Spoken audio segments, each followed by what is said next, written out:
الحمدللہ وحدہ والصلاة والسلام علی من لا نبی بعدہ فاعوذ باللہ من الشیطان الرجیم بسم اللہ الرحمن الرحیم۔ الفا والے دن ایک خاص دعا جس کی پڑھنے کی بہت زیادہ تلقین ہے وہ ہے لا الہ الا اللہ وحدہ لا شریک لہ لہ الملک و لہ الحمد وہو علی کل شیء قدیر۔ جامع ترمذی کی روایت ہے، پیارے نبی علیہ الصلوۃ والسلام ارشاد فرماتے ہیں خیر الدعاء دعاء یوم عرفہ وخیر ما قلت انا والنبیون من قبلی۔ اور موطا امام مالک میں حدیث کے جو روایت کے الفاظ ہیں اس میں ہے افضل الدعاء دعاء یوم عرفہ وافضل ما قلت انا والنبیون من قبلی، کہ خیر کے الفاظ بھی ہیں اور افضل کے بھی، کہ جو سب سے افضل سب سے خیر دعا جو ہے، بہترین دعا، فضیلت والی دعا، وہ عرفہ کے دن کی دعا ہے۔ اور جو سب سے بہترین اور سب سے افضل جو دعا میں نے مانگی ہے اور مجھ سے پہلے تمام نبیوں نے مانگی ہے وہ ہے لا الہ الا اللہ وحدہ لا شریک لہ لہ الملک و لہ الحمد وہو علی کل شیء قدیر۔ اور مسند احمد کی روایت کے اندر بیدہ الخیر کا بھی اضافہ ہے، اس کے اندر یہ الفاظ موجود ہیں کہ لا الہ الا اللہ وحدہ لا شریک لہ لہ الملک و لہ الحمد بیدہ الخیر وہو علی کل شیء قدیر۔ تو عرفہ والے دن یہ دعا کی فضیلت بہت زیادہ ہے اور ہمیں بہت زیادہ کثرت سے یہ دعا مانگنی چاہیے، کیونکہ یہ سنت ہے، ہر نبی نے بہت زیادہ کثرت سے یہ دعا مانگی ہے۔ ٹھیک ہے، اب یہاں ایک سوال یہ پیدا ہوتا ہے کہ یہ جو دعا ہے یہ تو اللہ تعالیٰ کی توحید کے الفاظ ہیں، اس میں توحید کا بیان ہے، اس میں دعا کہاں ہے؟ حدیث میں اس کو دعا کہا جا رہا ہے، لیکن یہ تو اللہ تعالیٰ کی توحید ہے، اس کے اندر تو اللہ تعالیٰ کی وحدانیت، اللہ تعالیٰ کی حمد و ثنا، اس کی کبریائی، اس کی شان بیان کی گئی ہے، اس کی توحید کا بیان ہے، تو یہ دعا کہاں سے ہو گئی؟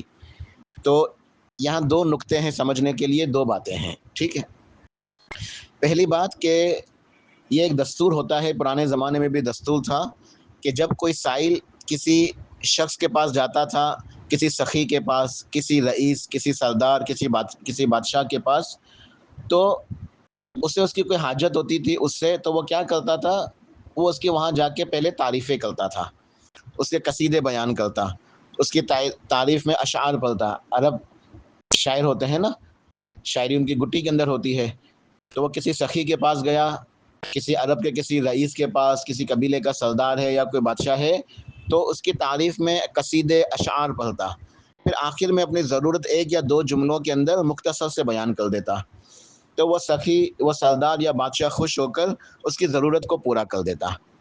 تو یہ ایک دنیاوی مثال ہے کہ جب دنیا میں بھی کوئی شخص کسی کے پاس جاتا ہے تو پہلے اس کی تعریف کرتا ہے، پھر اختصار کے ساتھ اپنی ضرورت کو بتا دیتا ہے۔ تو یہ صرف سمجھانے کے لیے ہے، ورنہ اللہ کا دین تو ان مثالوں کا جو نا محتاج نہیں ہے۔ لیکن یہ مثال کیوں دی؟ کیونکہ دعا کے آداب میں یہ بات شامل ہے کہ دعا کرنے والا پہلے اللہ تعالیٰ کی حمد و ثنا بیان کرے، اس کی تعریف و توصیف بیان کرے۔ تمام تعریفوں اور حمد کی مستحق ذات صرف اور صرف اللہ تعالیٰ ہی ہے، حمد و تعریف ہے ہی اللہ تعالیٰ کے لیے۔ اور اللہ تعالیٰ کی سب سے بڑی، سب سے افضل جو تعریف ہے، اللہ تعالیٰ کی سب سے افضل، سب سے بڑی تعریف اس کی حمد، اللہ کی توحید ہے۔ سب سے بڑی تعریف، سب سے بڑی حمد و ثنا اللہ تعالیٰ کی توحید کا بیان ہے، توحید کا جو نا اقرار، اس کا اعتراف، اس کی وحدانیت۔ تو لا الہ الا اللہ یہ کلمہ توحید ہے، یہ کلمہ توحید لا الہ الا اللہ یہ اللہ تعالیٰ کی تعریف بھی ہے، یہ اللہ کی حمد بھی ہے، اور یہ افضل ترین ذکر ہے، افضل ترین دعا بھی ہے۔ لا الہ الا اللہ افضل ترین ذکر بھی ہے اور افضل ترین دعا بھی ہے۔ جب بندہ کہتا ہے لا الہ الا اللہ، تو ایک حدیث کے مفہوم کے مطابق اس کا یہ کلمہ، اس کی یہ توحید، اس کا یہ جملہ عرش تک پہنچ جاتا ہے۔ جب بندہ دنیا کے اندر اخلاص کے ساتھ کہتا ہے لا الہ الا اللہ، تو یہ کلمہ عرش تک پہنچ جاتا ہے اللہ کے پاس، اور جس کے یہ کلمہ، اس کی توحید قبول ہو جائے، اسے بغیر مانگے سب کچھ مل جاتا ہے، اسے بغیر مانگے سب کچھ مل جاتا ہے۔ تو یہ پہلی بات تھی اس کا جواب کہ یہ دعا کہاں سے ہے۔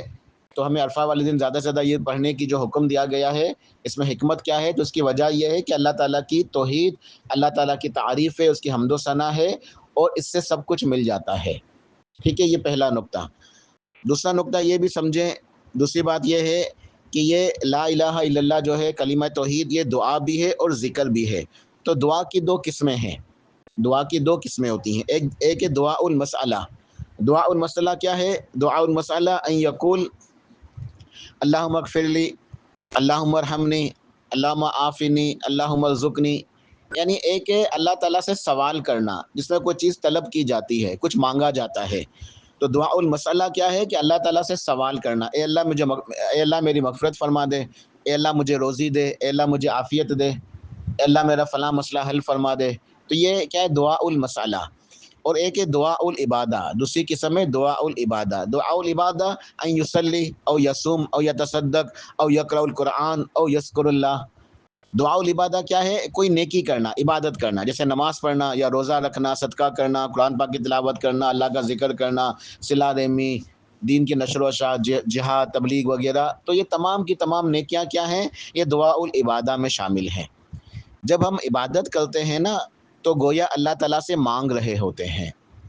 جب ہم عبادت کرتے ہیں تو اللہ تعالیٰ سے مانگ رہے ہوتے ہیں. عبادت دعا ہے. حدیث کے الفاظ جامع ترمذی کی روایت ہے، دعا هو العبادہ، کہ دعا ہی تو عبادت ہے.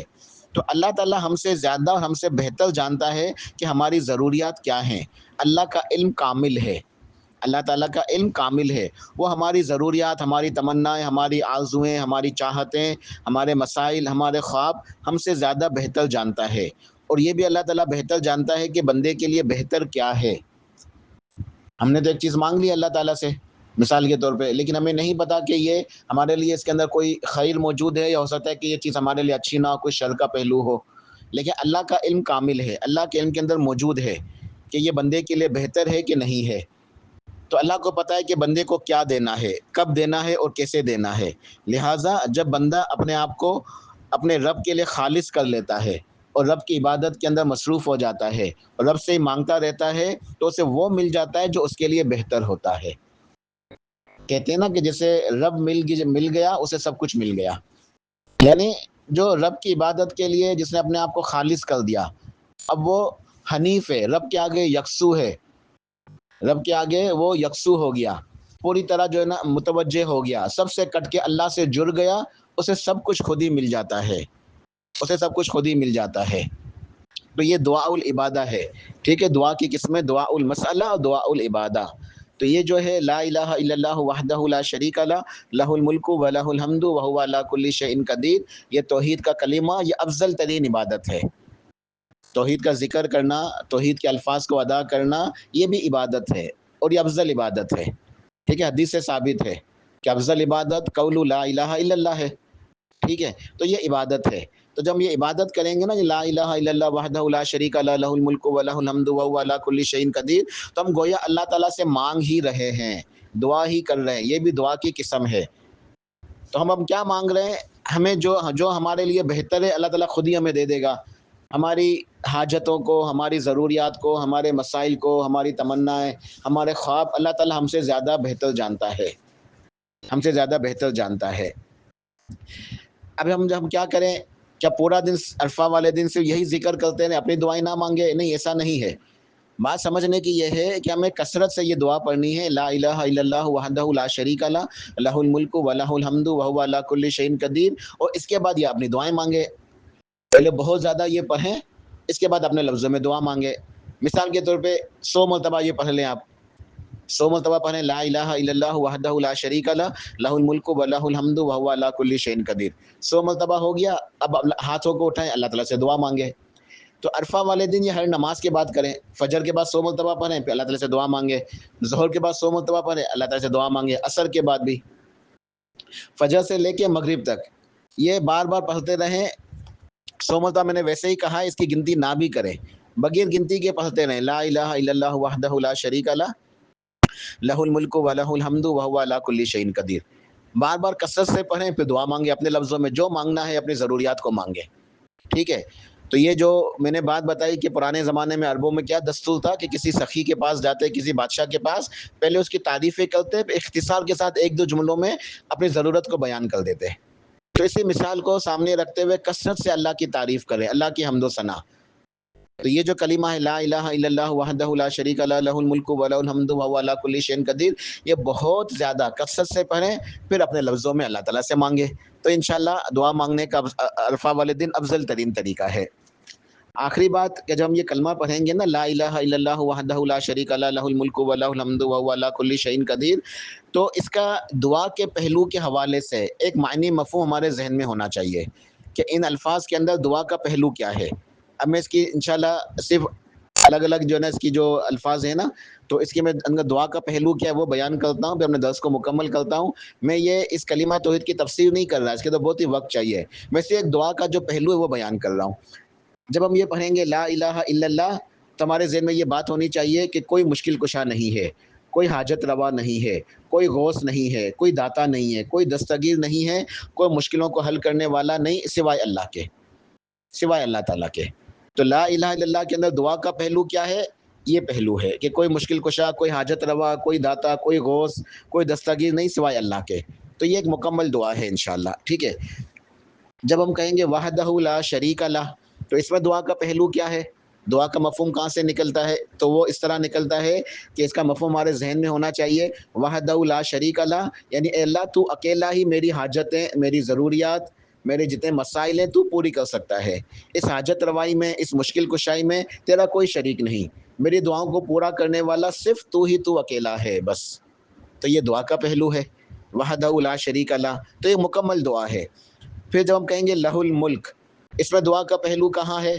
تو یہ اس کے اندر اس کا مفہوم یہ ہے، لہ الملک، اے اللہ ملک بھی تیرا ہے، مالک بھی تو ہے، خالق بھی تو ہے، رازق بھی تو ہے، زمین و آسمان کی ہر چیز تیرے لیے ہے، تو نے پیدا کی ہے، تو اس تیرا ہی حکم چلتا ہے، تیرا اختیار چلتا ہے۔ تو لہٰذا ہماری جو دعائیں ہیں وہ زمین و آسمان کے اندر ہی موجود ہوتی ہیں نا، یعنی دنیا کی ضروریات یا آخرت کی ضرورت کیا ہے کہ جنت مل جائے، جہنم سے بچ جائیں، تو یہ زمین و آسمان سے باہر تو نہیں نکلی ہوئی چیزیں ہیں، ہمارے جتنے بھی مسائل ہیں وہ انہی کے اندر ہیں۔